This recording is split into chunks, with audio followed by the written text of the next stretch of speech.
I don't know. He's all right though. He's pretty decent. Watch more Contenders VODs? Dude, what the fuck are you talking about, Banter Life? There is no way that anybody would be watching Contenders VODs to look at Shaxx. He was in the league last year, and he wasn't that good. No one would have predicted that Shaxx was a top 2 tracer coming into this year. Nobody. Shaxx's own mother wouldn't. Everyone knew that Shaxx was good at tracer, but not top 2. Not a fucking chance.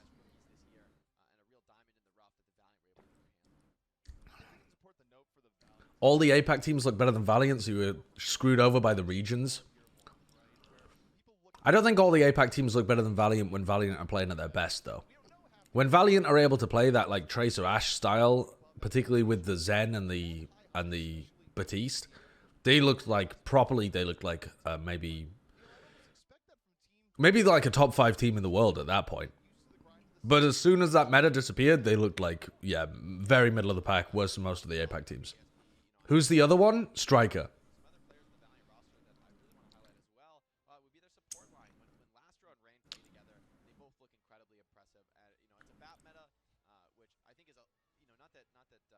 With the power of internet anonymity, I can tell you confidently that I predicted it 2 years ago and you can't prove I didn't.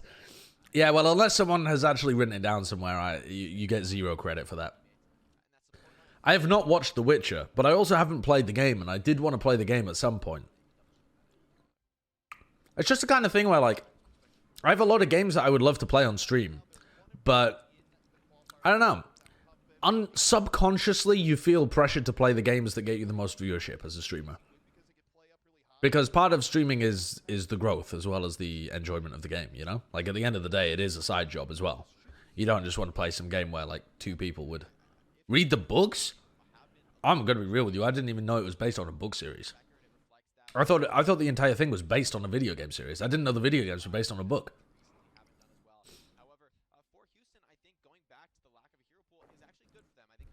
Read the books on stream? I wouldn't be able to. They'd be copyrighted. Oh, the show is based on the novels, not the game. Wait. So the game isn't based on the novels, but the show is. But they're based on the same thing. That doesn't make any sense. The game is. Game as well. They both are. Okay. I mean, how could the game not be based on the novel? The book is based on the game.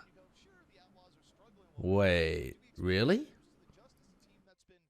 Wait, you guys are fucking, like, you guys have got some whiffy understanding of the game. Oh, okay, all right. The game is loosely based on the novels. The TV show is strongly based on the novels. Is that fair to say? No? Yeah? Smiley face, yes. No. Papega. How can I believe anything you guys say when you frequently just disagree with yourselves within seconds of each other? Okay. All right. I think I'll play The Witcher 3 at some point. I have it downloaded. It's on my PC. I just have never played it. I got an urge to play Pokemon, though, last night. So I think me and Bren are going to do a Pokemon speedrun challenge. Someone on my stream recommended this. I can't remember exactly who it was that recommended this. Not a Nuzlocke run, though. We're going to try and do just an any % speedrun of a game like Fire Red. And the reason that I don't want it to be Nuzlocke is because if we fail the run, we don't want to have to go all the way back to the beginning. We just want to go back a little way, you know? The any % is like 5 minutes? No, any % for Fire Red is like 2.5 hours. And that's, I mean, for us, I think that would take like maybe 4 hours, something like that.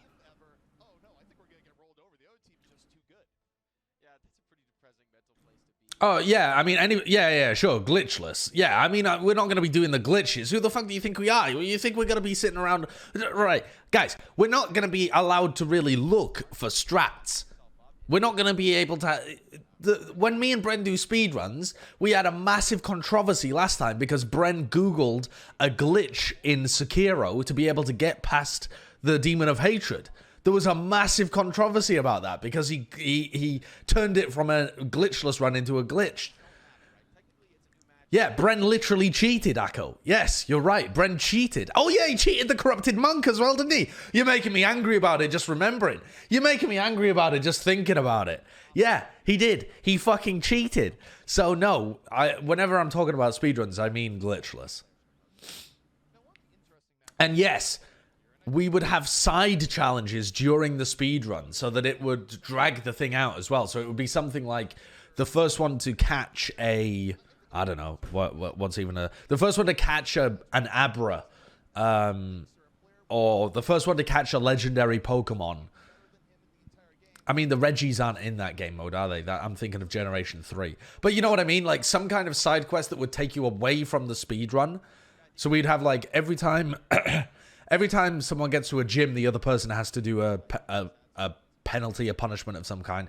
Every time, and then we'd have certain side quests of like, oh, legendary bird Pokemon. Yeah, that's it. That's what they have in that.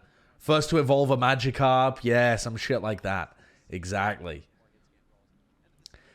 Yeah, and we were also thinking of doing every time you defeat a gym, you have to battle each other for 5 subs. And that way, if someone has speedrun it just with, like, one Pokemon that's super good, and the other one has actually taken the time to build up a roster of, like, 4 good Pokemon, when you battle after defeating a gym, even though the person with one Pokemon would be ahead because it's quicker, they would end up having to pay in subs because they'd be getting battered in the 1v1s. The one super good Pokemon's definitely the speedrun strat, though, lol. I know it is, Rockets, but... then you have to weigh up the monetary loss of losing all of those 1v1s as well. Your game knowledge is so weird. You've played Pokemon but not GTA. What? What? What? You guys think that playing GTA is more common than playing Pokemon? That's crazy to me. Like, I think there's... thousands, millions of people that have played Pokemon but have never played GTA. That must be a crazy, like, mega zoomer, right? Like, you must be a real zoomer. Because anyone over the age of 20, I think, grew up playing Pokemon. They didn't grow up playing GTA. GTA literally outsells Pokemon. Yeah, but isn't that only within... like, America? Not worldwide, and not over such a long time period. Like, GTA 5 might have outsold Pokemon. I think it was the most sold game of all time. But the franchise can't have reached more people. I don't believe that that's true. GTA 5's the second biggest game ever. I thought it was the biggest game ever. What is the biggest game ever? Oh, Minecraft. Interesting. I actually didn't know that. I thought... GTA 5 was bigger. But anyway, the franchise of Pokemon has got to be bigger than the franchise of GTA. I simply do not believe that GTA, as a franchise, throughout all its years, has sold and reached more people than Pokemon has. Pokemon has had games, manga, cartoons. Like, it's been fucking everywhere. It's a true phenomenon. The Pokemon franchise is the best-selling franchise ever. There you go. The games make the least money for Pokemon. Really? The games make the least money for Pokemon. That is surprising to me. Yeah, I mean, merchandise does seem like it would sell a lot, but how does, like, I don't know. They make that much money from the TV show and stuff. Like, the licensing to shows and broadcast rights outperforms the game sales. That's kind of crazy.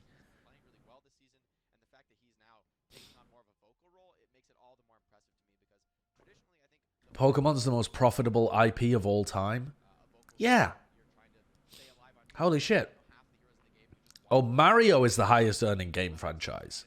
Pokemon is second at 19 billion. Mario is first at 32 billion. Okay, that makes sense. GTA 5 on its own is 10 billion. Yo, that's fucking crazy how big GTA 5 got. That is wild.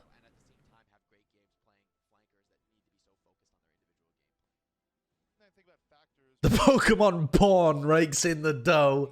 That's nuts. I wonder how much money they make off.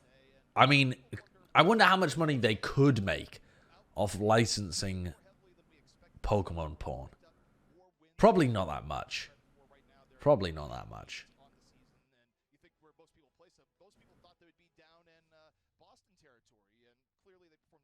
You should react to the plat chat predictions for teams like Paris. Oh, we will at the end of the season, Leguminote. We will. We will.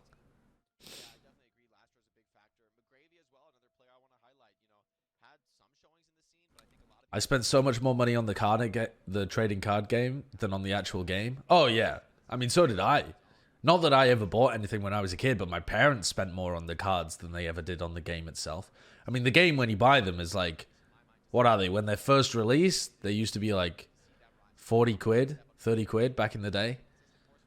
And then that's it. You've got the game. Whereas the cards, you buy like booster packs and all sorts of stuff. You spent $1,500 on trading cards when you were playing competitively? Holy shit. All right, let's take a look at this game, though, because this game, I think, is actually going to be really good. So we're starting out on Nepal, which means that we are going to see some weird stuff straight off the bat. Like, you could even run... Wait, oh, yeah, there's no hero pulls. Thank you for the sub, Tickly. Thank you for the 3 months. And DJ Bob Pone, thank you for the 4 months as well.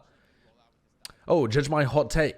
Nemo says 9K is the second best Overwatch League coach of all time. 9K is actually the GM. Rush is the head coach. So that complicates things slightly, but certainly interesting.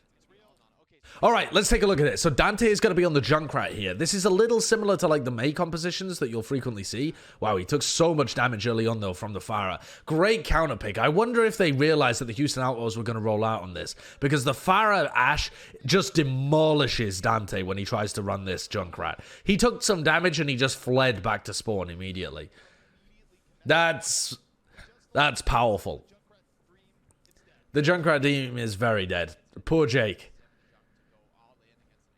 The Sim and the Junkrat, I would have expected to try and dominate the point at the beginning, but I suppose the Sim gets earlier, like, you get a faster rollout, and your idea is that you're trying to spam the Valiant team as they approach, but the Pharah is just such a hardcore counter pick. Oh, the bash off the back! The bash off the back is so good! Nobody realized the Dreamer was there, and they just comboed it with KSF. Okay. Valiant look like they've done some serious prep for this tournament. Or at least specifically for this match. Valiant are going full Chengdu? Yeah, they kind of are. It's good, though. It's good. They need to do the same kind of thing again, though, here. Hard for Houston to be able to generate any ults at this point. They've got to be going for the barrage, right? Well, not quite enough.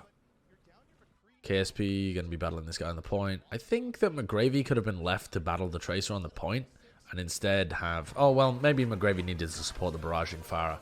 But then he didn't, because he just died to the Lucio anyway, so I don't really understand what Valiant were doing with that setup play. It didn't seem like that was the most practiced barrage situation that they'd ever had. McGravy eats a pulse bomb, but those don't often result in anything. The Good Gid, thank you for the 12 months. Poor Jake indeed, still waiting with blind faith for you to walk on stage with the Florida Mayhem. Apparently Florida are sending me a jersey soon. Their jerseys just got reprinted, and they asked for an extra Sideshow jersey, and so I've got one being sent to me in the mail. Look at the hot take. Yeah, I will do it in a bit.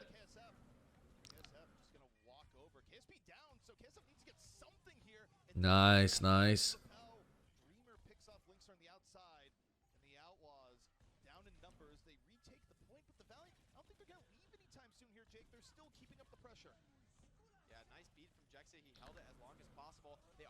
Oh, they're not going to be able to clutch that with the barrage, but I think they're just going to swap their team comp anyway, though, right? You don't run Pharah back into this. You're not going to run the Pharah Mercy back into this against the Tracer and a Soldier. You can just take some more Brawly comp, put KSF over on the Genji. Save him! Save KSP! I think Dante could have gone forwards there a little bit and maybe finished off that kill, especially considering the KSP was purpled, but just playing it safe. Obviously, if Dante dies there, it's a devastating blow. Maybe Linksa should have taken the time to run back to spawn after they got the pick on KSF. Because you got to know that they're going to change the team comp. But, I mean, what is a hero that would even be better in this situation? Oh, the shatter. Bomb into the back.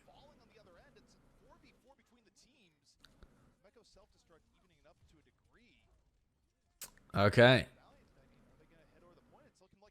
This is scrappy. I think Houston are going to be able to recontest this, though, because they've stayed just on the fringes of the fight, and they're trying to wrap their way back in. McGravy needs to stay alive. McGravy must stay alive here for the Valiant to be able to retake this. Oh, they are just committing all of their resources to keeping him alive. He's got 90%, and he's still on 100 energy. I think now that he's survived, they win. You just can't beat McGravy now that he's in position and lays it up and has a grav to be able to work with. There's no chance. Huge. Huge. Alright, what is this? This is a Discord screenshot of Banter Life, presumably predicting that Shaxx was going to be the greatest tracer of all time. Banter Life, 1 year ago. Shaxx is being hyper slept on. Almost everyone who played versus him in EU contenders thought he was the best player there. That doesn't mean that he's going to be the best in Overwatch League, though. Like, that's the difference. That's what I'm arguing here, is that even if people thought that Shaxx was incredible in contenders, that, I mean, you're playing against people like Striker, like Sabiobi, in theory, though he isn't actually playing against Sabiobi ever, and Sabiobi hasn't looked that good. Like Nene, who else was a fantastic tracer? Like Dante, like Yaki. Like, even if you're the best tracer in EU contenders, you're not expected to be better than the top tracers in Korean contenders, like Nene and Yaki from the same kind of time period. But he's beasted them all. He has well and truly beasted them all. Fleda? Oh yeah, like Prophet as well. I forgot about Prophet. Fleda was never really known as a tracer. It's been interesting to watch Fleda play tracer this season, because he's very much just based on following up, and like it's all to do with his timing and his read on the game. His aim is also really good, but it's not like he takes 1v1s and just barrels his way into your backline like Shaxx does. Him and Shaxx have basically opposite styles. Alright, let's see what Dante can get done here. See if Linksa can turn stuff around as well. Nice first pick by Linksa. I wonder if we're going to see KSP move over to the Widow. Normally you want to mirror the Widow, especially if you feel like you're the better Widow. Which I think the KSP should... Oh, KSP just kills him with the Ashe anyway. He went on a bit of a flank there, though, and the rest of his team all died. Not really because of KSP's flank, though, more so because Lastro was dead in the fight, and so they had no heals. Shaxx knows one direction, and it's forwards. Hell yeah. He's the most aggro tracer we have, I think. Or, like, the most aggro but incredibly skilled tracer. I forgot hero pulls were gone. That halt really threw me. Yeah, hero pulls are completely gone. KSP is staying on Ashe. He still seems like he's fairly confident that he can get more angles, or more value just by playing the off angles. Oh, the boop! The halt into the boop! That was such a nice idea coming out from Jexer.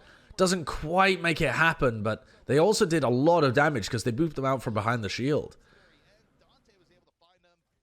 And KSP dies. I like that idea. Really nicely synced up from Hydration and Jexer. And Houston have looked pretty solid here.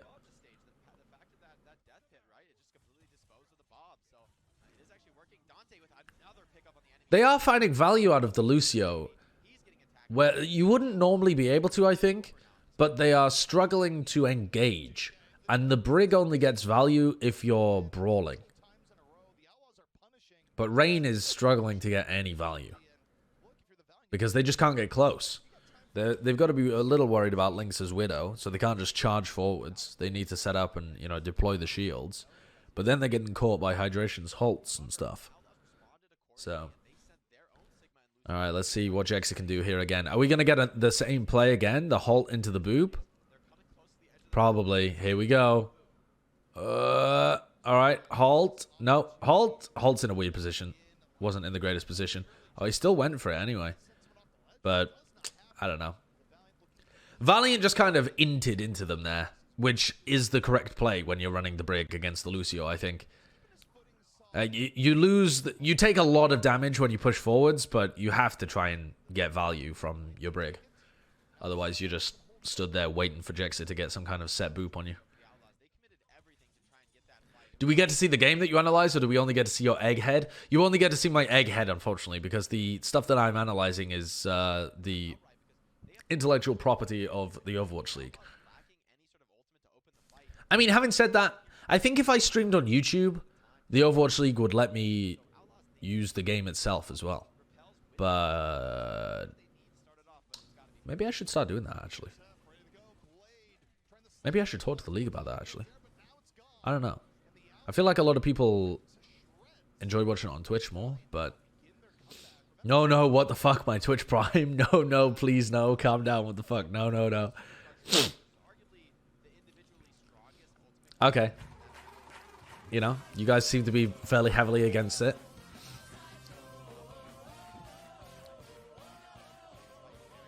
Isn't that against your Twitch partnership? Yeah, you're right, actually. Yeah, I wouldn't be able to. I'm not allowed to stream personally on YouTube. I can stream as part of another brand, so we could put it on like the Plaid Chat channel or something like that. But yeah, you're right. I wouldn't be able to do that because when you accept a Twitch partnership, you have to be exclusive to Twitch. I mean, I'm not saying that everybody on Twitch does, but the basic default Twitch partnership one, I believe, does.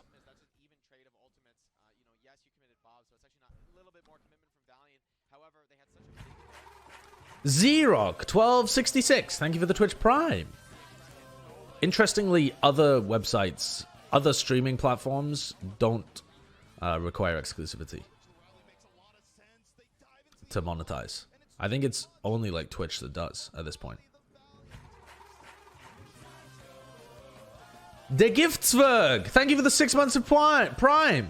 YouTube no bueno. Are you guys just spamming me with Are you guys just spamming me with Why the hell can't I talk?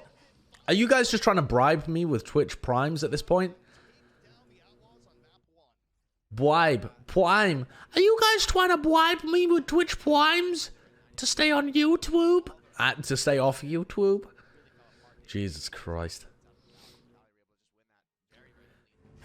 Well, that was, I'm going to be honest, I lost control of my brain at the end of that round, so I don't even know who won. When are we recording T-Mobile? After the matches. I don't even know who won. My brain turned off at the end of that map. My brain turned off. Valiant won? Good for them. What happened? The Houston Outlaws just couldn't retake, right? Right, they just kept running in repeatedly. Did they okay, I'm going to watch the rest of that round again. I'm going to watch the end of that round again because I feel like my brain just completely turned off. All right, let's have a look. Oh, they did swap Jexa back over to the Brig. My brain completely turned off here. Oh, yeah, then KSF went for that big blade that I watched but didn't pay any attention to.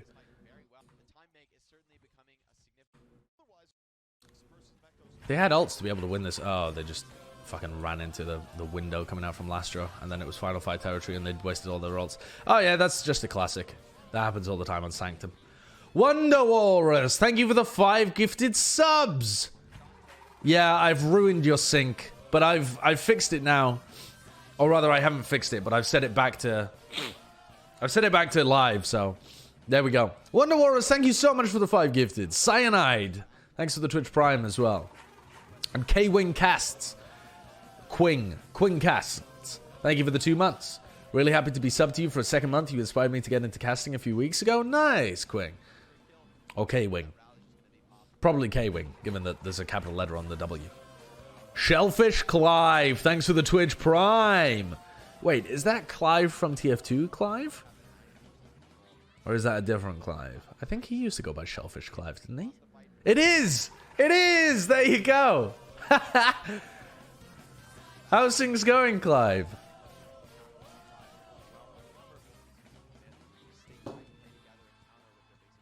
I'm casting because if you can do it, I can. There you go, Echo. A complete faith that I am useless at everything I do and therefore it can be achieved by any other human being. I'm doing alright, thank you. Not too shabby. Did Mr. Egg ever review you and Blue's casting VOD? No, I still have it bookmarked on my bookmark bar. I need to go through it at some point.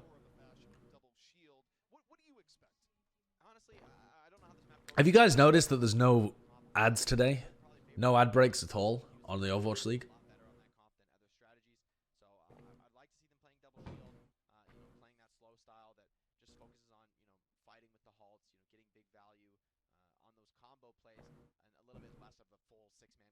Ignoring viewers? How am I ignoring viewers? What are you talking about?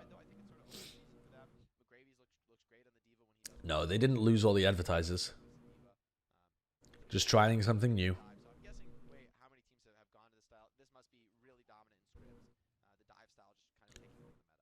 I mean, most of the time they weren't even running ads during the break, right? They were just running countdown clock.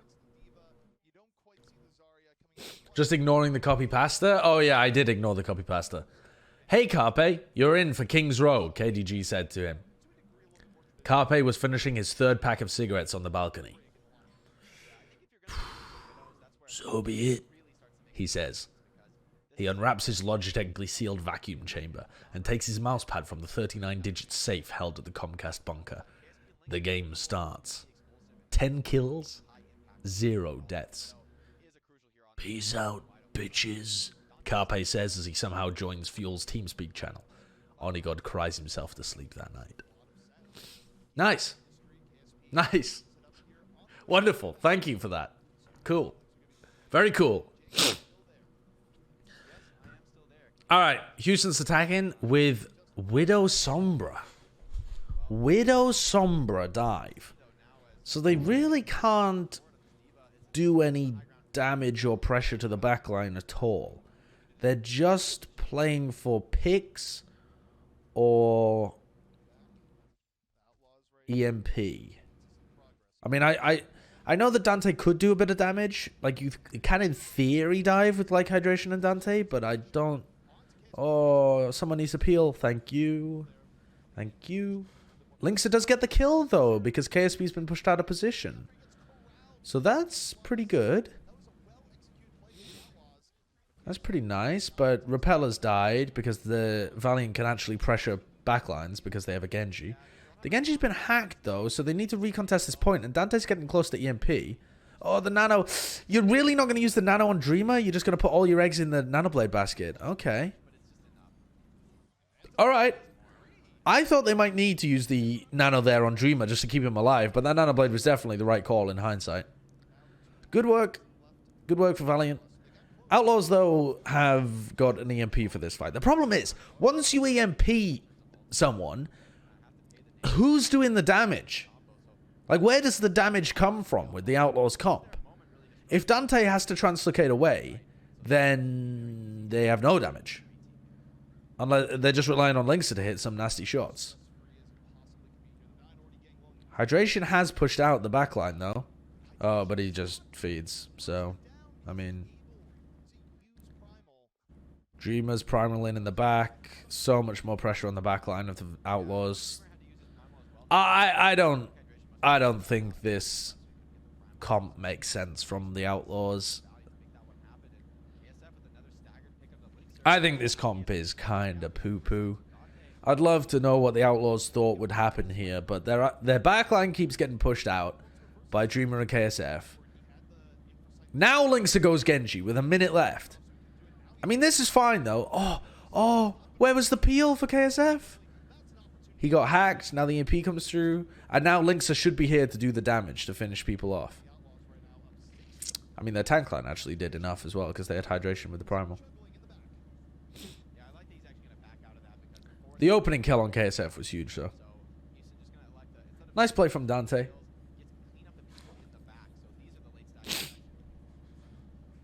Houston main tank and feeding, name a better combo. Yeah. I saw the Houston coaches recently saying something like, new personnel is not what we need. Like, I think they said something like the solution does not involve getting new players. I'm like, motherfucker, in the offseason, you better get yourself some new players. Or, like, at least one.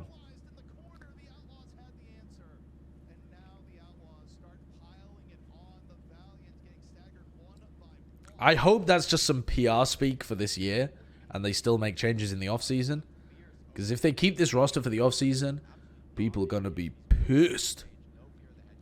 Good work for them, though, continuing this momentum through the like, hangar phase of Gibraltar. They're doing a great job at stuffing the chokes here as well. Dante and Linksa are both building up to another huge ult. Although, I mean, I think this is... Oh, KSP killing Linksa. I don't think it'll make a difference, though. I think Houston have still got this. But that could have been a clutch. KSP gets another kill. Okay, good work from Houston. This is nice. Their point B take was really good. As soon as they swapped to a competent dive composition with Linksa on the Genji, they've been able to do it. The Blade... Blade might seem like a bit of an overinvestment here, but Valiant were committing double tank ults to it as well, so I think that's perfectly fine. Valiant are definitely not holding this. The Valiant are committing a lot of ults to it, but they're not holding it. There's no way. There's no way. They've got a nano of their own, like... Oh my god, KSF with the play. No! This cannot happen! This must not occur! This must not occur! This absolutely cannot be allowed under any circumstances to happen. No, Houston, no!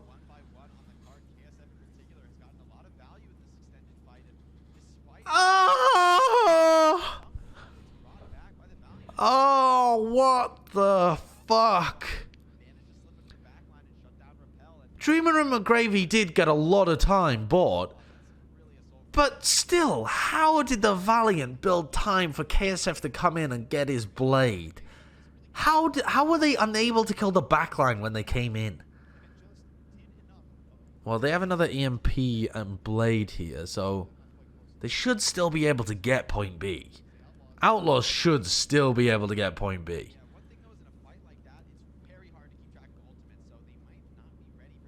Someone needs to go back over that fight and figure out just exactly how Houston lost it. Nice, great secondary hack onto Dreamer 2. Lynx is going to clean up, surely. I mean, whatever. Alright, they finally do it, but Valiant managed to take a whole minute off the clock there just by investing ults into point B, and they've got all of their ults now available back up again. That's crazy. KSF is getting terrorized by Dante, though. Dante is playing like a beast on the Sombra. Just getting these solo hacks onto the Genji constantly.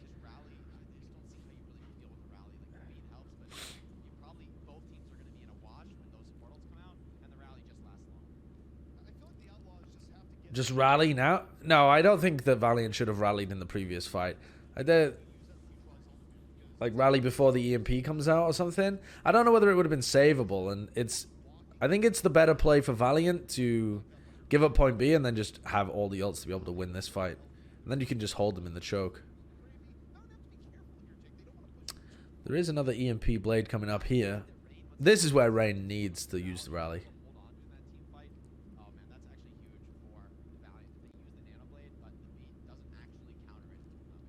Jexa moves over to the Brig himself here, just trying to provide a bit more value in the middle of this fight.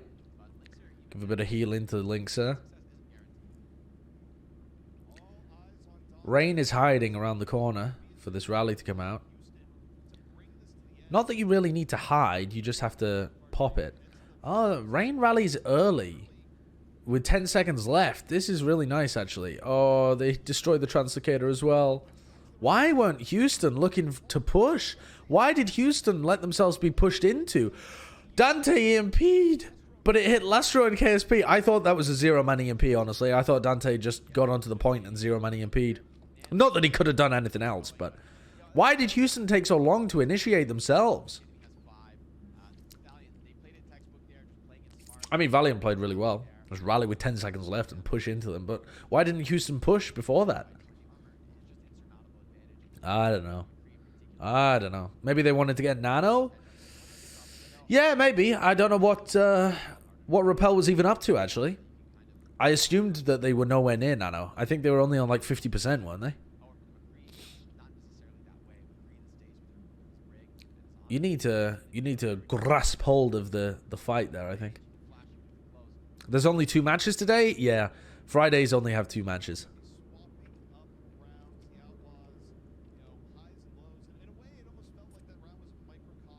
If I were Harsher, I would be scouring the league for new opportunities. I mean, I don't know. Harsher's had some big successes with Houston this season. But Houston have also massively disappointed at times, too. Kill's pretty nice from Dreamer. Like, a lot of people still thought Houston would be shite this season. And Houston have been a little bit better than most people thought they would be. And most people had Houston towards the bottom of the pack. And they've actually had times where they've looked like they've been a, like a top 7, top 6 team in North America. So they've had their moments. They've just not been able to sustain those moments over a long period of time. But yeah, I suppose at the end of the day, they are 6 and 13, which is pretty bottom of the pack.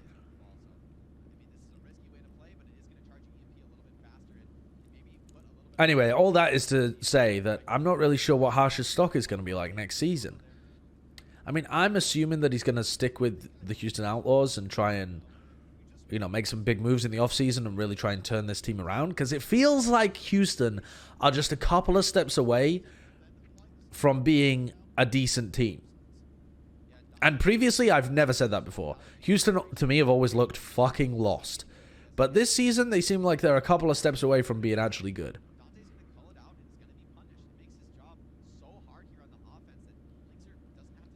Just rebuild, honestly? I mean, they basically have rebuilt. They've got Dante, Mecca, Repel, Jexa. I mean, who have they got that was on the previous team? It's only Linkser. And the biggest problem is just that they don't have a main tank. They have a DPS player playing main tank.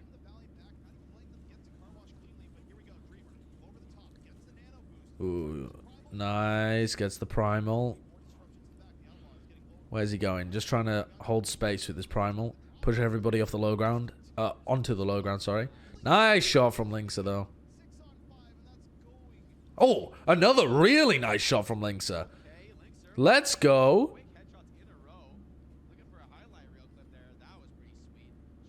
That was really nice from Linkser.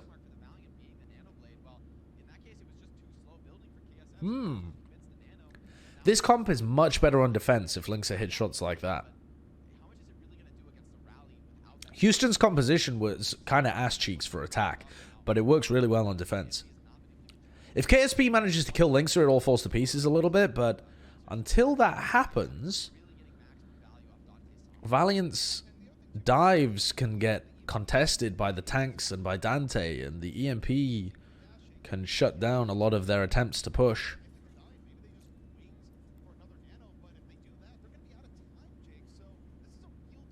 Only a minute on the clock. This could be a nice hold. Oh, double purple on the backlines from Houston, and they forced out Rally, and the Rally only hits the backline.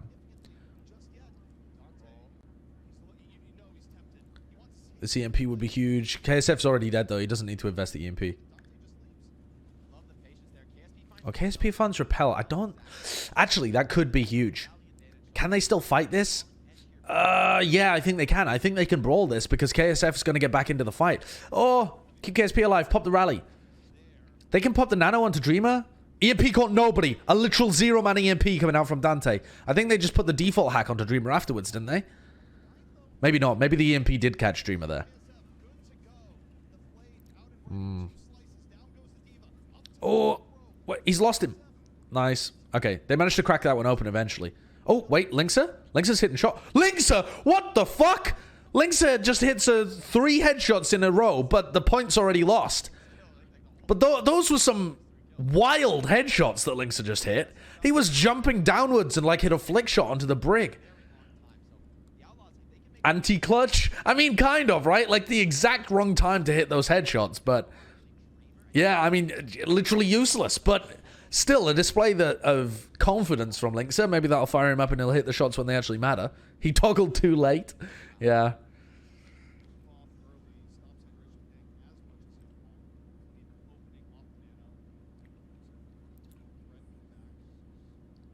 Double in for sight. Dreamer with Primal. He's going to try and disrupt people. Doesn't quite get slept. Gets bionated, but KSF finishes off at Repel. And they've pushed all of the Houston Outlaws players out of position, like further towards the edges of the map. So this is looking pretty good. Trade the brigs. That's a positive for the Valiant here. Oh, save KSP. Yeah. Houston are going to be able to recontest this. The best case scenario here for Valiant is that they force out the EMP in the rally, I think. Okay, EMP forced out. Oh, did Lastro just waste his nano? I think Lastro tried to use nano there to keep Dreamer alive.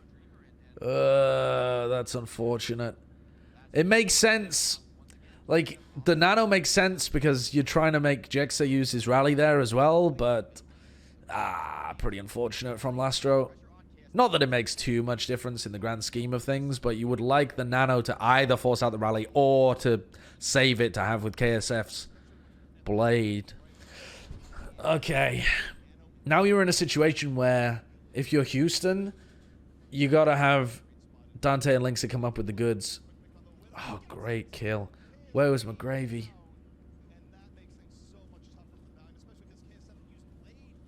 Oh, the KSF blade is not finding anything either. This is looking really good for Houston on defense.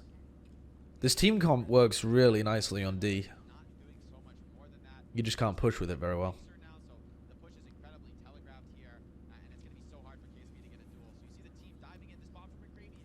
The bomb, I think, didn't quite go where he wanted it to go. I think McGravy wanted it to land behind those boxes, but it landed on top of them. Wow, hydration is so weak. Linkser with the pick on Lastro. Linkser's been hitting some shots. There we go. Another shot.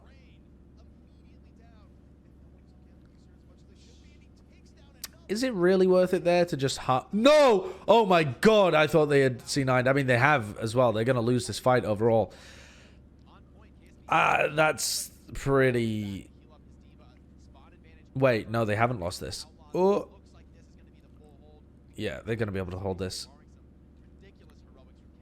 Wait, are they? This is so close. This is another really scrappy fight. Nano is in. Nano brig.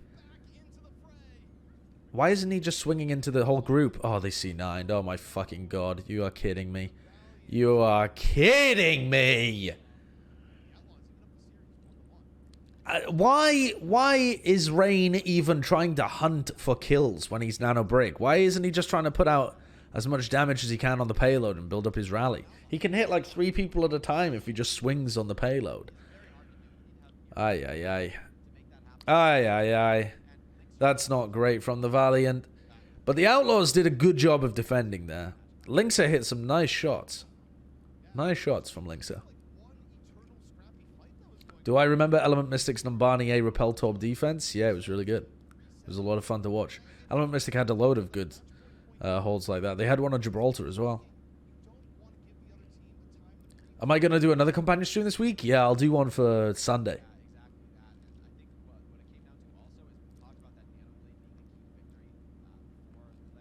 KSF doing absolutely nothing. I mean, KSF didn't really do anything towards the end of the fight, yeah, but he was hacked up a lot by Dante. Dante did a great job of pressuring the DPS for Valiant. He was hacking up KSF constantly, and then he was getting into the backlines and just killing KSP.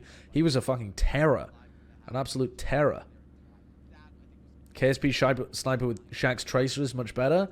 Yeah, but it's not really the meta at the moment, especially on Gibraltar. Gibraltar is not a Tracer map, it's a Genji map. Genji Widow has been better on this map many times before. Yeah, Linkser was popping off. I mean, he sometimes popped off at the wrong time, like defending point A of Gibraltar, but yeah, he hit some nasty shots on that map overall. Please play Shax. My fantasy team needs it. What is the next map? If the next map is a good map for Tracer, then I could see them trying it. What happens in an alternate timeline where Shock trades Sinatra instead of Dante to Houston? I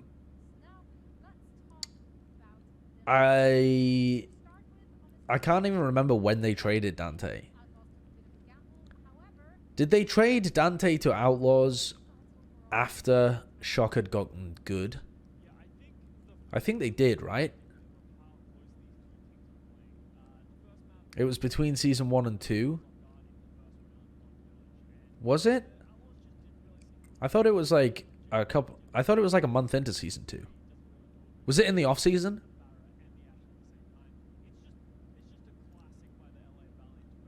It was in the off season. All right. If they had given away Sinatra at that point, I guess it depends whether Sinatra had really developed into the player that he is now. I think he had started that process, but had he really finished it? I don't think so.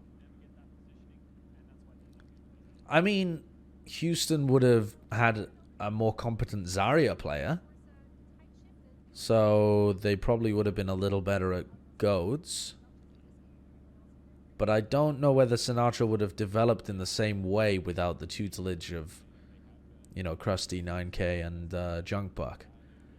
So, I don't know. I think the Shock definitely wouldn't be the powerhouse that it is today, but they would be pretty decent.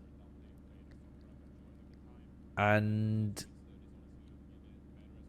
I don't think the Outlaws would be as good either, because I don't think that you would have necessarily had full Sinatra. I think you would have had like early Sinatra, would have just continued. How is the Philly game? Are you a Philly fan, Charles Serial? If you're a Philly fan, then it was a great game. If you're a Dallas fan, or if you're a fan of good Overwatch, or like close Overwatch, then it wasn't a good game. There was some good Overwatch being played, just not close Overwatch. Where would you rate Ivy's Genji to EQOs? I mean, prior to today's game, I would have said that EQO's the more proven one, that he's played really well in the Summer Showdown already, in this exact meta before, and has shown that he can get good results. Ivy has only really showcased his Genji at a contenders level, although it looked really, really good. So, yeah. But after today, Ivy looked really solid, so probably just a difference in playstyle. Insta-Lunch, thank you for the hot take. As much as I hate Houston and don't want to help them in any way, I feel like Tizzy would be a good tank to pick up. I think there's a number of people that they could pick up on main tank. I think that they should be trying to pick up main tanks that have... I don't think that they should be trying to pick up main tanks from contenders. I think they should be trying to pick up main tanks that have already had experience on teams. Because what Houston are looking for, I think, is a main tank that already knows what they're doing at the OWL level. So I think they should be looking to pick up people that are on the market next season. I remember that there were a lot of people that you wouldn't have expected to be on the market that were last season. I mean, like...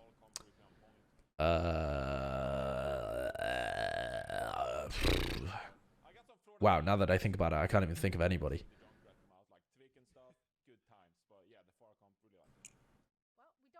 Yeah, like Meko, for example. Like, fucking hell. Like Fate, I suppose. Like the entirety of the LA Valiant team, no one was really expecting them to go on the market. Gesture and Fury, no one was expecting them to go on the market as well with the rest of the London Spitfire. So weird things can happen in the off season. Some top team can just decide that they are giving away their, or not giving away, they're selling their players in order to get a cheaper roster. And you can suddenly be left with really, really competent players on the market. You know, who's to say that somebody like Marvel isn't available next season? Or someone like Rio maybe is available next season, you know? These kind of pickups would be huge for Houston Outlaws, I think. Fusions? I think the Fusions would be a decent pickup, but it's not quite what Houston are after. Like, Houston are after some really competent... Gig? No, definitely not Gig. Gig's a fucking nutcase. Yeah, Houston are after someone hyper solid who's played at a top level before. And Fusions is pretty solid, but he's not had that experience at a top level. I feel like Houston are really after someone ultra dependable at the main tank role.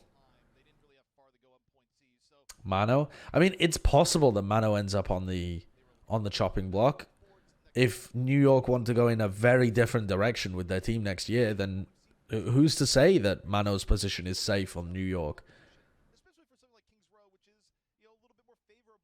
I think that Houston could well find themselves in a position where there are some tasty main tanks available this year, and I think that they would be a fool not to bid for them at least.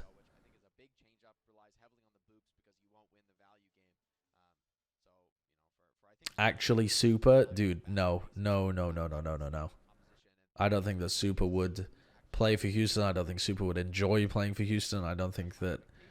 You know, it has to be a top player that has given up their desire to win. You know what I mean? It has to be a top player that has fallen off somewhat, or yeah, just doesn't have a desire to win. Houston isn't that bad. Motherfucker, if you're going to Houston to try and win a championship, you are smoking some hot shit. No one's moving to Houston to get a championship. Ain't happening. Ain't happening.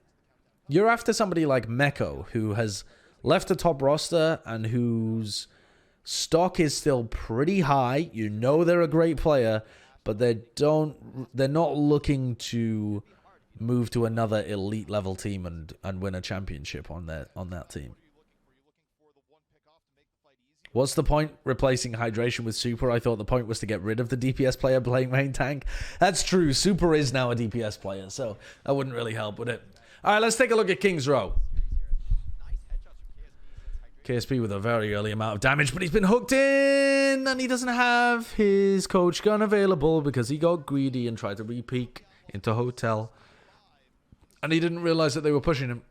Nice halt from Hydration. Hydration is so much better on the Orisa than he is at any other hero. I mean, not any other hero. He's better at his DPS picks than he is at Orisa, but any other main tank hero. Even the ball that he played quite a lot last season, his Orisa is a lot better. Lastro going down, and Houston have got spawns. As long as Meko survives here, they should be able to push. I mean, Lastro will be able to get back in the fight, and he's got his Exo boots, so he'll be able to retake the high ground pretty easily, but they've got this window of opportunity right now where they can just push in and do a lot of damage to the Valiant. Great flux, though. Great positioning from McGravy. McGravy is just slaughtering them. Houston needed to push quickly because they needed to take advantage of Lastro being down, and nobody dealt with McGravy on the high ground at all. They just forgot about him. Completely forgot about him. What is going on here? What was that? Lynx has just scoped in, walking towards Rain. That's so good. Yeah, they got 2 ticks. That is still decent. That is still really good. But this final tick could still be a bit of a pickle. Houston have got double tank ults, though.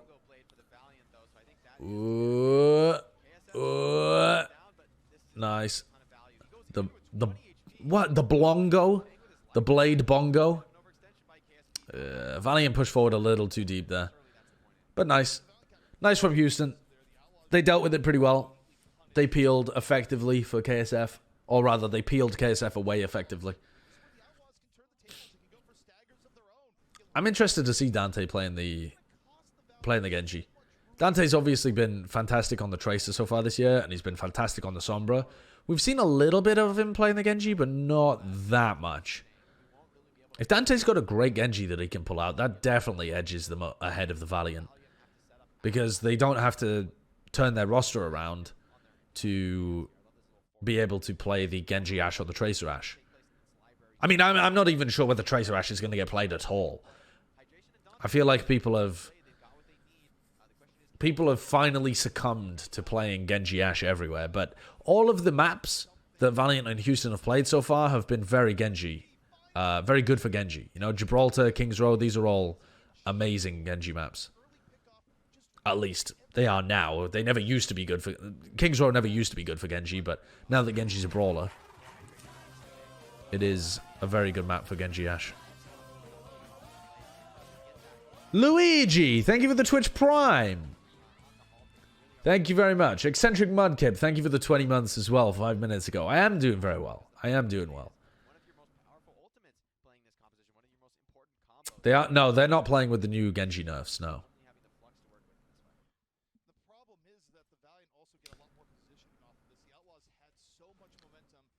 Valiant are going to set McGravy and Rain over on the side angle, which I think is really cool. The Halt, the Flux, and it goes, down it goes. McGravy uses the opportunity as well to find an even more aggressive off angle. Oh, and KSP with a sick headshot. The 1-2, the alley-oop. He gets the headshot and Bob knocks him down. Wow, Jex is playing hyper aggro with his... what's it fucking called? Jex is playing really aggro with his rally there. He basically just pushed into 3 of them. Just banking on his rally to be able to keep him alive. Lot of damage here from Dante in the middle of that fight. Nice. Cool play from Dante.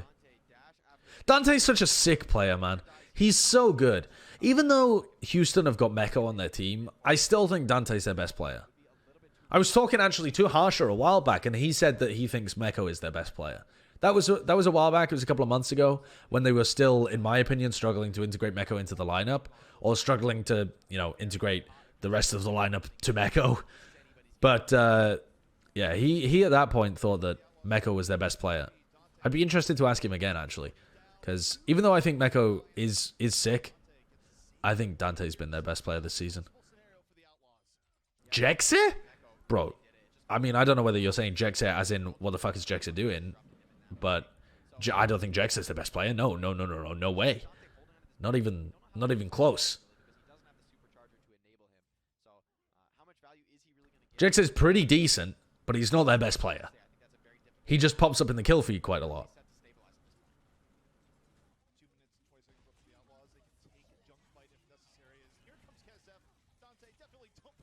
Pretty decent. Okay. The Valiant are just getting a reasonable amount of value from KSF's blades now. Jexe might be their 3rd best player. Yeah, possibly. Possibly. But there's a pretty massive gap between Dante and Meko and the rest of their team. Pretty massive. It's not particularly close to me between Dante, Meko, and then their 3rd best player.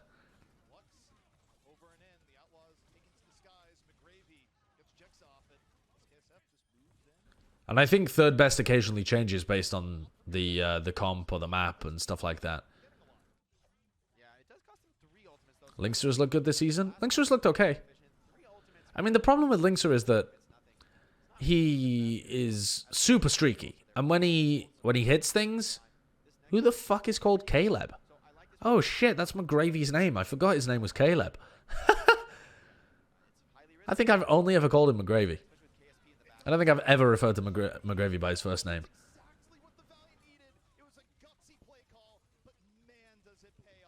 Wow, so aggro. Outlaws seem like they get caught off quite often by aggression. Linkser has been pretty consistent in the second half of the season. Linkser has... When Linkser's playing his best, he looks like he's on the top level of players in the league. But he hasn't been that level this year. Not consistently. He's had moments of it, but he's been... You know, if you iron out the top and the bottom level, Lynx has been pretty mediocre compared to the rest of the hit scans in the Overwatch League. But that, I think, is partly because the rest of the hit scan in the Overwatch League has just improved so much in the last season. In this season, I mean. You know, new people like KSP coming in. God, Valiant's aggression is actually doing pretty well. This has been a good match for the Valiant because there's basically been no match that you can point to where Shaxx has not carried with his Tracer. Previously with the Valiant, if Shaxx wasn't playing Tracer, they were probably going to lose, or at least they would look much, much worse. And actually, Valiant look pretty good now, even with KSP. I don't think that Houston look amazing here either. I'm not going to say that these are like teams that would be the same level as your Floridas or your Paris or Philly or Shock. But they're playing all right. They're playing all right. It's not bad. And I was kind of expecting that either this game would be a lot of Tracer being played or it would be bad. We've seen no Tracer, and we've seen some actually pretty decent play. Who's Joe? I don't really know Amberwood. Do you mean Joe who runs our D&D campaigns? He tormented by gnomes? That's really the only Joe that springs to mind. I guess Volumel is called Joe as well. Oh, for fuck's sake. Have I been done?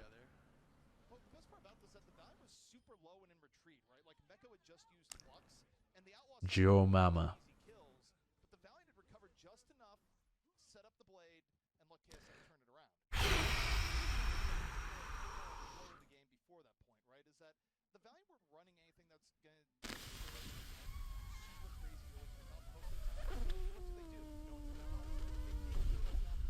That's terrible. That's actually appalling. It's not funny in the slightest, Amberwood. You guys are so stupid. Oh, God. That's not funny at all. Who's Joe? Joe Mama. That's not funny. That's just fucking shit. Oh, God. All right, let's take a look at what... Oh, Houston are running Junkrat on defense here. Junkrat Ashe defense. Okay. Hardcore kind of anti-Genji setup here coming out from the Houston Outlaws. I'm interested.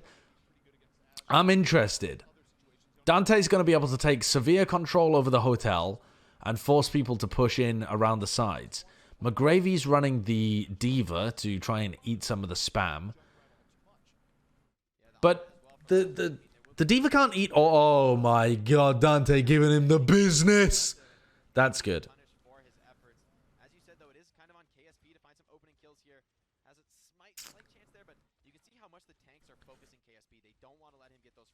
Rain is taking the high ground. I actually think that McGravy would get more done on the Sigma here. Because even though you don't have the Diva to be able to eat the Junkrat spam, you can't eat all of the Junkrat spam with Diva anyway. You can't just be holding Defense Matrix the entire time. You can Defense Matrix KSF somewhat when he goes in for his play, like at crucial moments, but you're also just going to run into spam yourself and get demeched. Whereas if you play Sigma, you can take the high ground with Rain and actually just put in insane amounts of crossfire damage onto the Houston Outlaws, and you'll eventually win the team fight, I think. Anyway, they've managed to find the pick on Dante just by spamming him, and the Genji ends up taking the pick in the end anyway. So, all right, fair enough. Houston didn't quite get in a position. I mean, ideally, Dante wants to use his Riptire there to clutch the fight, and everything goes back to normal, and Valiant have just wasted a bunch of time. But there we go. Valiant played that all right, though. They played that pretty well. McGravy gave his life away just to ensure that KSF was in a position to clutch. They used the Nano just to let him build the blade up, and then they had a whole blade towards the end. The kill on Dante, though, was really the crucial factor. Okay. Yeah, the Riptire should just be a team fight win. Okay. Kills KSF. KSP is just flanked all the way behind. KSP's gone on that long flank looking for the backstab on their players, and now KSP is just deep in their backlines. I mean, he will definitely die.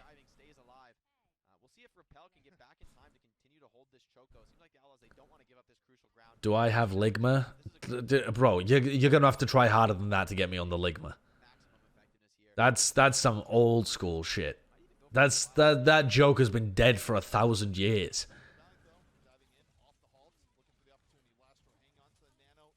You gotta wake up early in the morning. You gotta try something more subtle, like asking me who Joe is. Fucking ridiculous bullshit. You can't just say Ligma balls kick W as if I fell for it.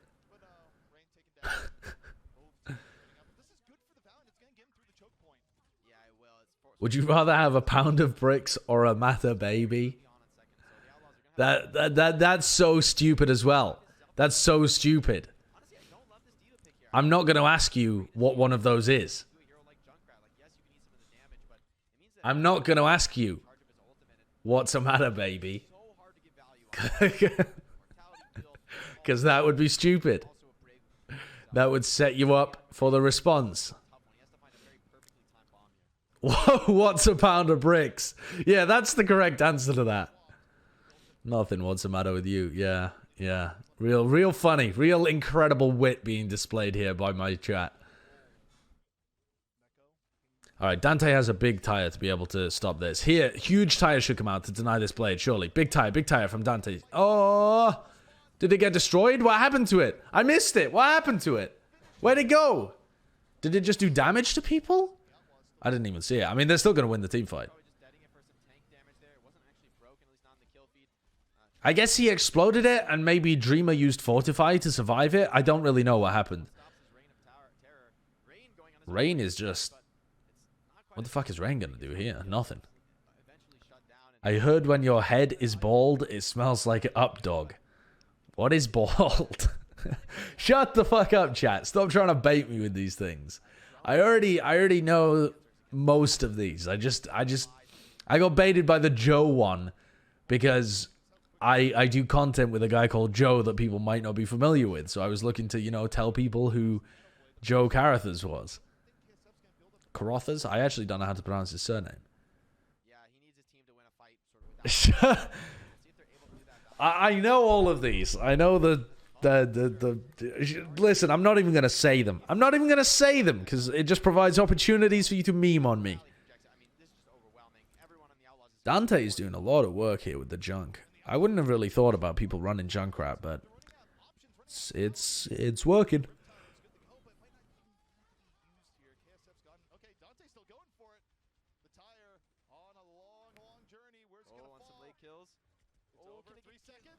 Oh, he gets the kill on KSP. That's actually value. That's value. An extra 10-second stagger when there's 30 seconds left.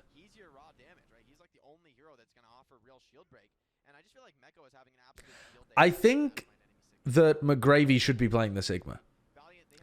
I understand why McGravy would want to play D.Va, but he is not being effective at shutting down Dante, and they need the damage coming in from a cross angle to put any pressure on the positioning of the Houston Outlaws to deny Dante these positions to just play his Junkrat from. I think they've played themselves by moving to the D.Va there. Wow. That is 2 maps in a row where Valiant have looked good on defense and then Houston have played even better on their defense. with some like weird comps. Houston have been playing weird comps. They've played the Widow and the Sombra, and then they've played the Widow and the Junk, and they've actually been doing pretty well. C9? I don't think that was really a C9. Like, they in order to touch the payload there, they had to push past a bongo-boosted Junkrat when they were already in a 4v6. I don't know whether that's really a C9. I think they're just memeing about it in the chat. They had already lost that team fight. I think the D.Va pick was a mistake, but I can understand why McGravy would want to go for it.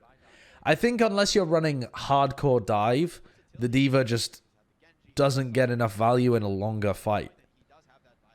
Dante, though, has been the crucial player on both of these defenses. His Sombra was amazing on Gibraltar, and his Junkrat there was really, really good on King's Row. So, Dante for player of the match so far. Oh, Sticks rating has redeemed VIP of the day. Okie dokie. VIP Sticks. Oops, I added VIP onto someone called STY. Is Houston Valiant the first match, or was there a very worth to watch one before?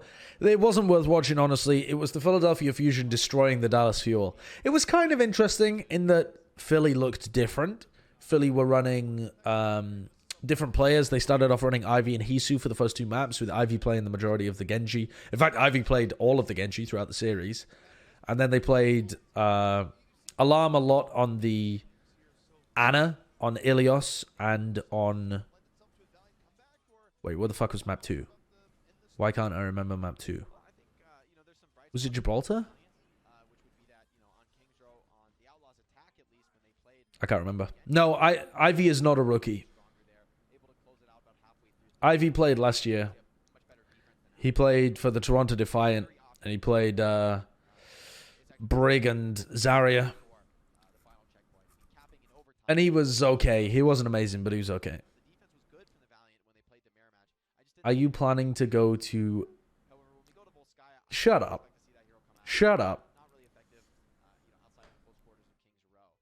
Sock on my nuts, chat.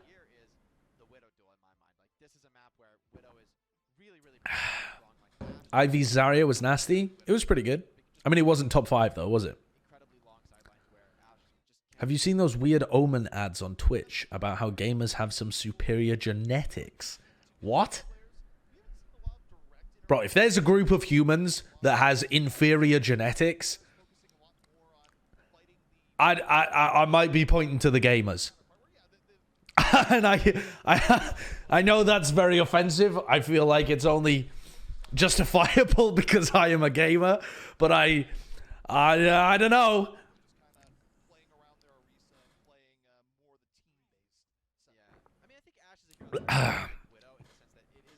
That's what are these Omen ads? Surely they can't really be stating that gamers have superior genetics.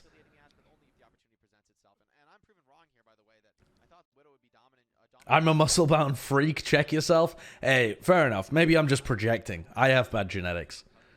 I got a balding hairline.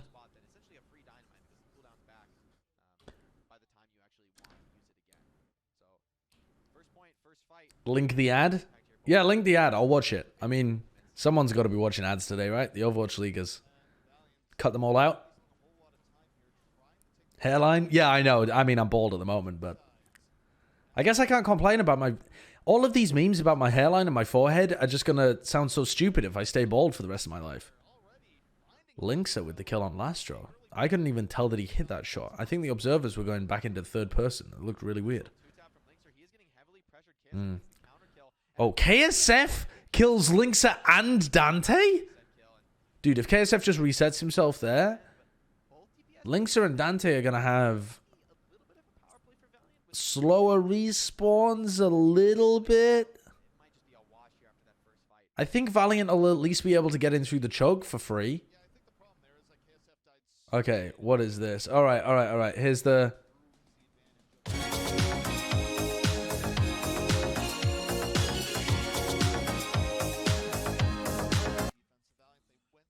Fuck you, chat. Fuck you. I've been got again. Did any of you even submit the actual YouTube video? God damn you guys. This is not my day. I've been got by the Joe Mama, and now I've been rickrolled in the year of our Lord 2020. There is actually an ad for Omen. I'm sorry, but it is true. There is. Right. I just got absolutely outplayed by the rickroll. Cool. Good to know. Good to know. Oh, Dante with the clutch. Dante with the clutch. Oh, it's huge. Oh, actually, great shutdown play. Wow. Wow. I thought Dante had clutched that, but the Valiant just rolled forwards with their tanks. That's crazy. I mean, I would love to see that last fight from a free cam perspective instead of from Dante's, because I thought he was about to turn that around. And Valiant just shrugged him off like an ant and pushed forwards. Here is the actual link Sideshow. Sorry for chat.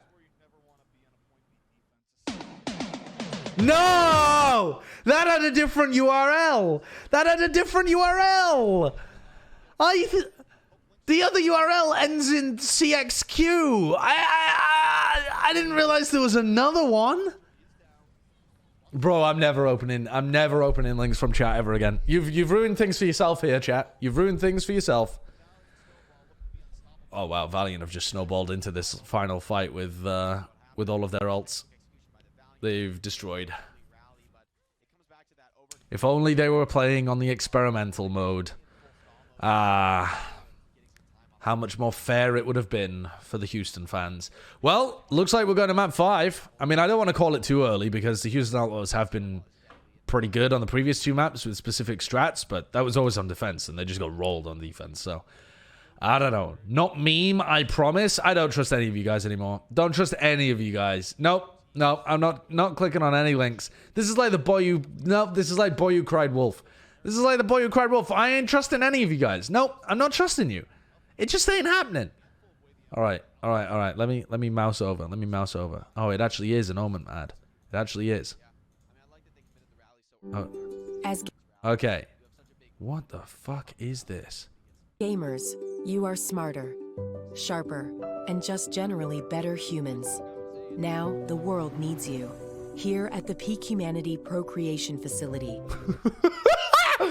Experienced gamers from around the globe are donating their superior DNA to ensure a better future for mankind. I'm donating. I'm donating. 我愿意奉献。 Nagbibigay ako ng donasyon.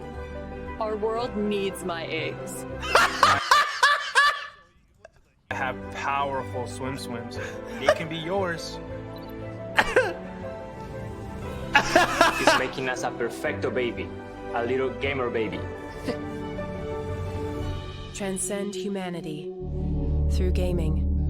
What the fuck? Bro, that's a really funny advert. But that's also mental. That is absolutely mental. How does that advertise Omen products in any sense? I mean, it's just a piss take. it's just a piss take. What the fuck? Is that a real ad? Is that real? I mean, that's fucking hilarious, but it's hilarious because gamers... because no one would ever ask gamers to be part of a eugenics program. I mean, I don't really know why Omen would want themselves to be associated with eugenics in the first place, but that was really funny. I mean, you know, the golden rule, things are only in bad taste if they're not funny. Fucking hell.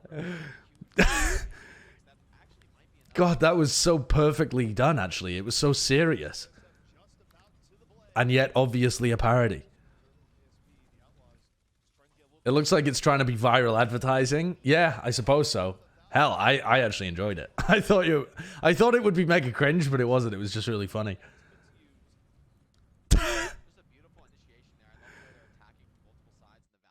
Give them your swims. Yeah. God, when that woman just looked at the camera and said, "The world needs my eggs."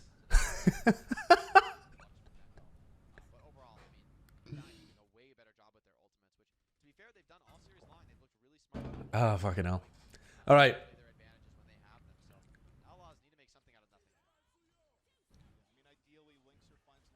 Blade aggressive from KSF. Nice rock. Mecho's actually been really good at that this whole series. He's hit some nice rocks. They don't really have like the crazy good synergy of Philly where they were always bashing into rock to be able to shut down the Genjis, but Mecho just on his own has been pretty effective in a lot of these fights.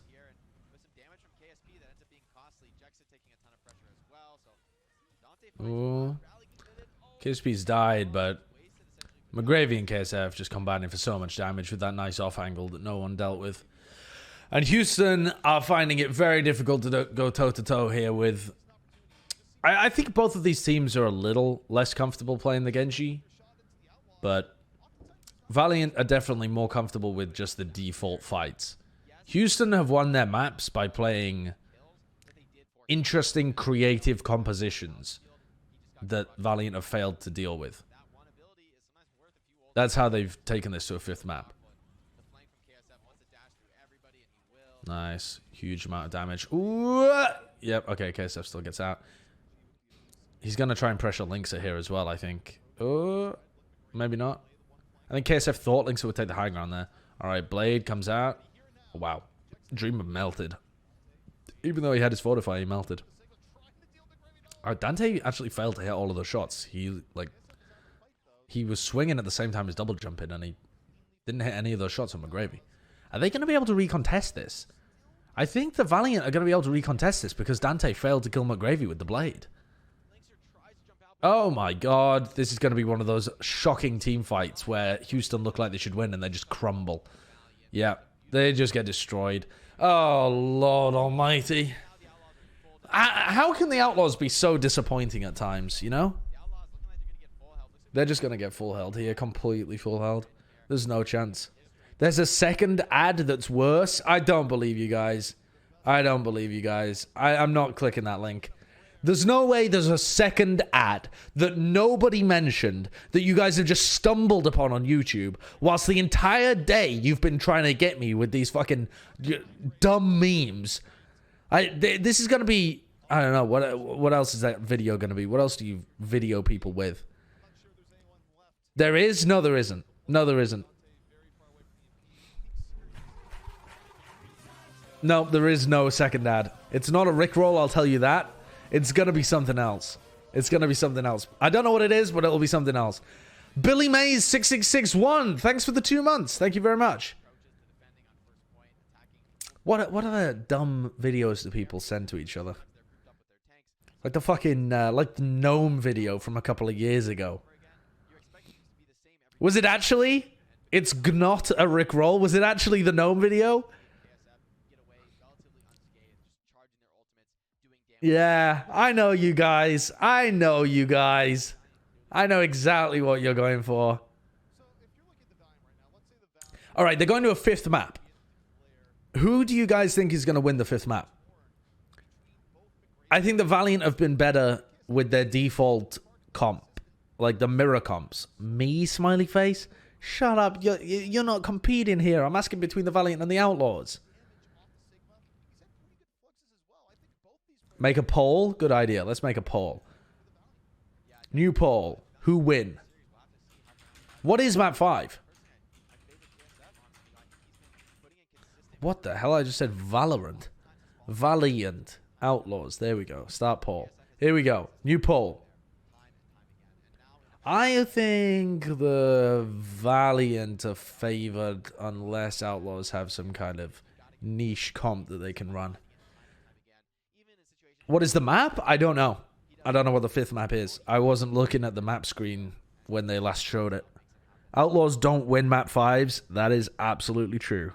Historically, they've been very bad at map 5s. All right, what is the map? Unveil the knowledge to us, Jake and ZP. It's Eichenwald? No, it's not. Oh, it's Lijiang?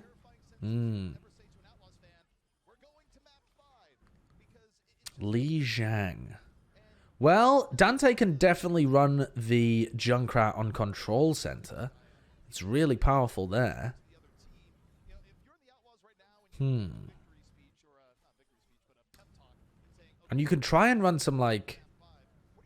sim comps if you wanted to on Night Market. Outlaws could have some interesting stuff here for Lijiang. Lijiang's probably the best map you could ask for if you're the Outlaws. Then again, it's still a map 5, and they're unlikely to have prepped heavily for map 5. So yeah, I'm still going to go with Valiant. I mean, 71% of you thought the Valiant would win this final map, so alright, here we go. Make Sideshow drink water? What is this paintbrush tweet? Brutal. Hello, darkness, smile. Technically, it doesn't matter, right? Whether it was a close map and you lost or got underwater. Hello, darkness, my old friend. I've come to talk with you again. Hello, darkness, And it loops perfectly with the music! I've come to talk Wow! I mean, that's an amazing video. Hello, darkness, Paintbrush knocking this out of the fucking park. I've come to talk with you. That's incredible. I mean, that just needs to be made into a reaction GIF for all occasions.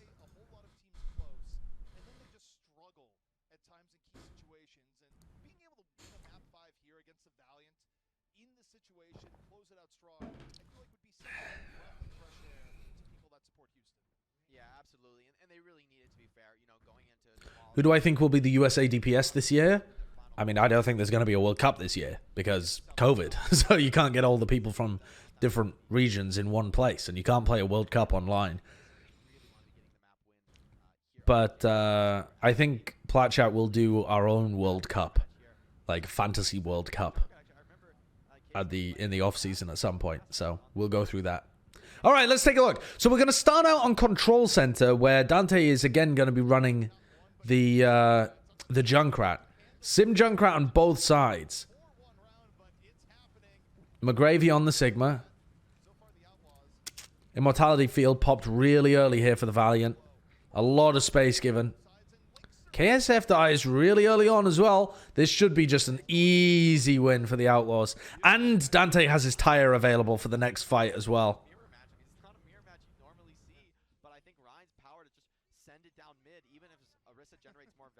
I'm not really sure that hydration on the Rhine was the difference maker there. I think that Dante just got way more damage out early on, and they forced out an early immortality field and all that kind of shit.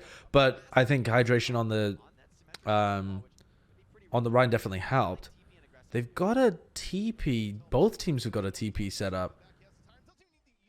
Wow, and Dante's just shredding them as they come in through the choke. Does Dante just want to save this tire until they've given up this choke point? That's basically the best way of playing, right? Because Dante can win these teams. Lag, pause. Oh, Dante's lagging. Dante can just hold forward at the... Dante can just hold forward at the choke point without his tire of... without using his tire. And they can PP. Yep, PP. Yep, PP. This might be a close series, but it isn't a good one. Really? You don't think this has been a good match? I think it's been fairly entertaining. It's been pretty good.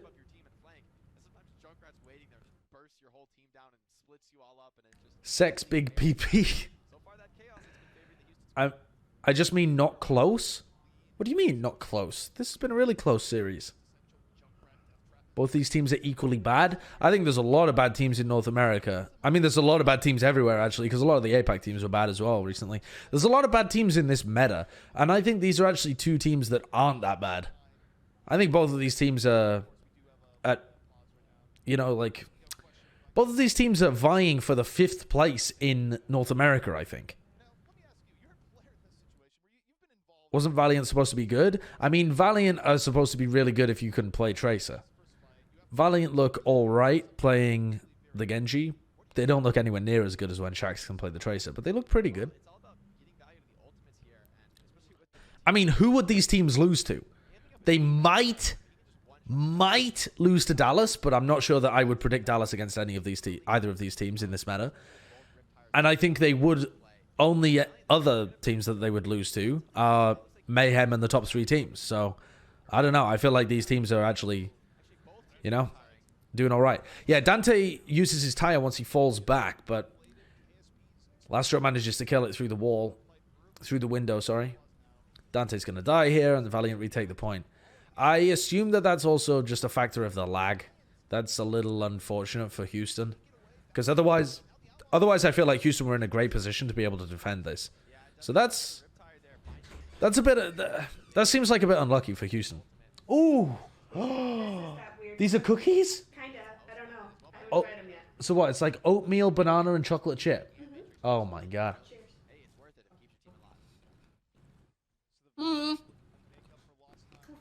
That's good shit. That's real good. Mm-hmm.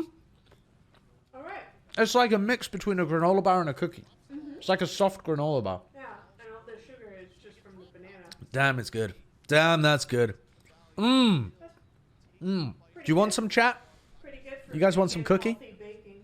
Yeah, this is like... Yeah, it's pretty healthy, honestly. It's just oats and banana and... Is that all it is? Oats, banana, and chocolate? Huh. Literally all of it. You didn't put any butter in to, like, glue it together or anything? Huh. That's really good. I'm a fan. Mm-hmm. I wanted to try it with you in case they were awful. Nope. Just put it out. Really good. Very, very good. Not enough garlic? Yeah. Put some more garlic in it next time.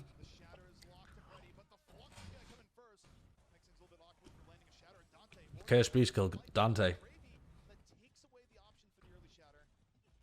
Presumably an easy teamfight win from here for the Valiant once this Sim shield runs out.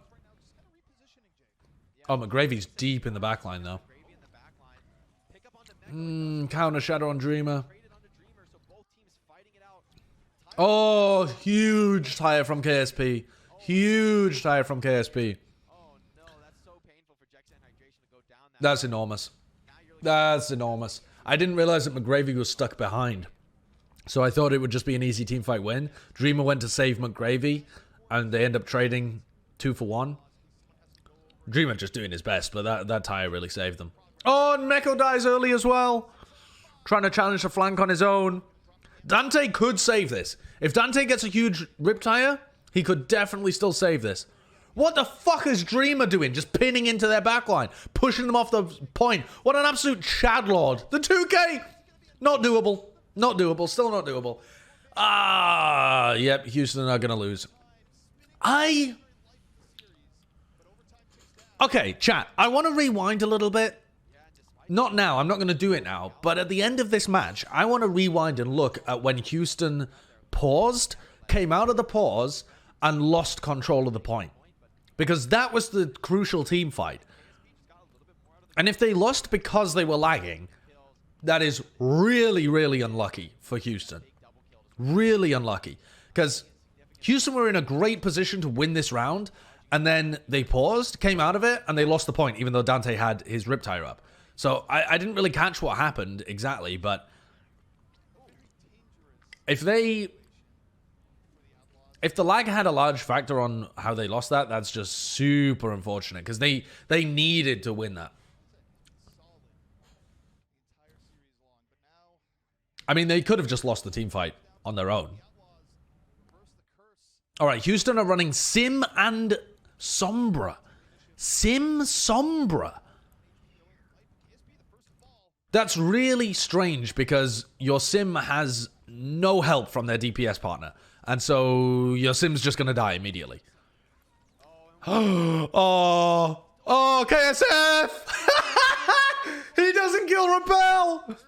Hydration, he's the greatest Winston of all time. Greatest Winston of all time.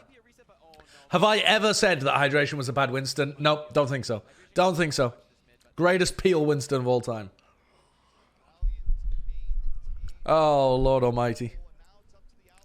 KSF got,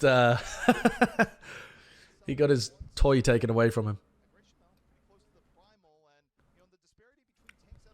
All right, now they're going for the Genji Sombra dive.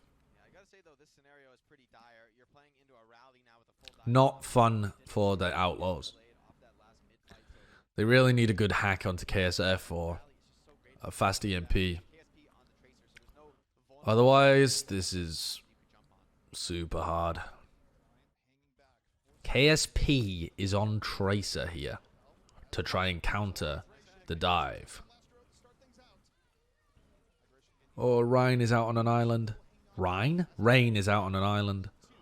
And he's been purpled. Still actually winnable for either team. Blade could be usable here. And not now. He shouldn't use it now. But it could have been earlier on in the fight. Good engagement from Houston. I'm surprised they won that. I don't really know how they managed to push it in without taking a shit ton of damage. Maybe because KSP was on the flank instead of playing tight with his team. I don't think that KSP should be trying to flank and like harass the backline. I don't think that makes sense against an Ana and a Brig. I think you just want to be solid damage in the front. KSF's got his own blade out. Both Genjis got shut down pretty much. Oh, nice. Okay. All right. Hydration. All right. Oh, the stick. The stick double kill onto Jex's coattails. Surely the Valiant can't turn this.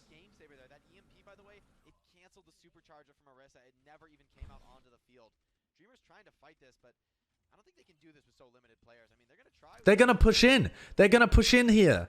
Valiant are going to be able to get onto the point because the spawners are coming in later from the Houston Outlaws. Okay, Nano out. Oh, Lastro dies so quickly. They didn't have very good point presence. Dante's got another EMP. This should be good here for Houston. Hello, Dreamer? Did he just throw himself off the map there? What happened? What the fuck happened to Dreamer? Did he just walk off the side? Why didn't he just retreat?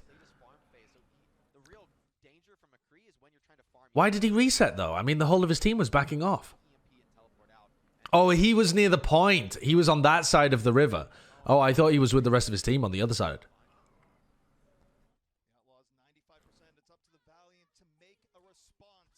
What did the Valiant do here against the EMP? EMP only catches Rain. Only on Rain, and he'd already popped the rally. That's a totally wasted EMP. Look at that Bionade. Look at that disgusting Bionade from Lastro. Doesn't really do anything, though. And the Primal. Oh, the Primal Dreamer's desperately trying to surf his way back on top. But Hydration's doing so much work, and Lynx's Blade will surely be the final blow. All right. Houston responding. Houston had their opportunities to win round one, and I thought they would lose this round, honestly. I thought this was their round to lose. I thought that Valiant were heavily favored on this round.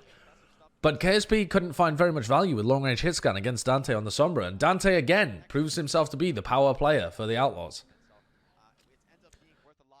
Ooh. Okay, final round of the final map. Lijiang Tower for all the marbles. Do they run a sim strat? Do they run some kind of sim rush comp? The Outlaws. They're going to run Ashe Sombra? I don't see how Ashe Sombra works. No, maybe Dante's just going to the Genji. No, he is playing the Sombra.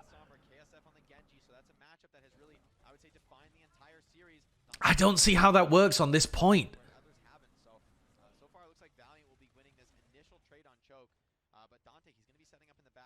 Hack on McGravy, but it doesn't really matter because they can't punish it at all.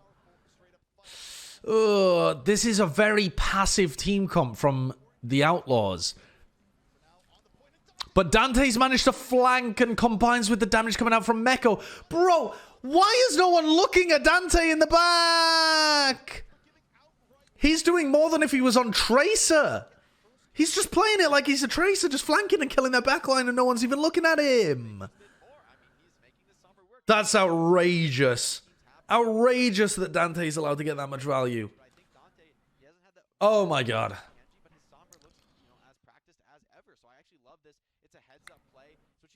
It's so... now that they're in control of the point, Dante's going to be an absolute terror. I just didn't really see how they were going to get control of the point, but they just flanked Dante around, did a little bit of damage from the front, distracted, and Dante just started farming people in the back.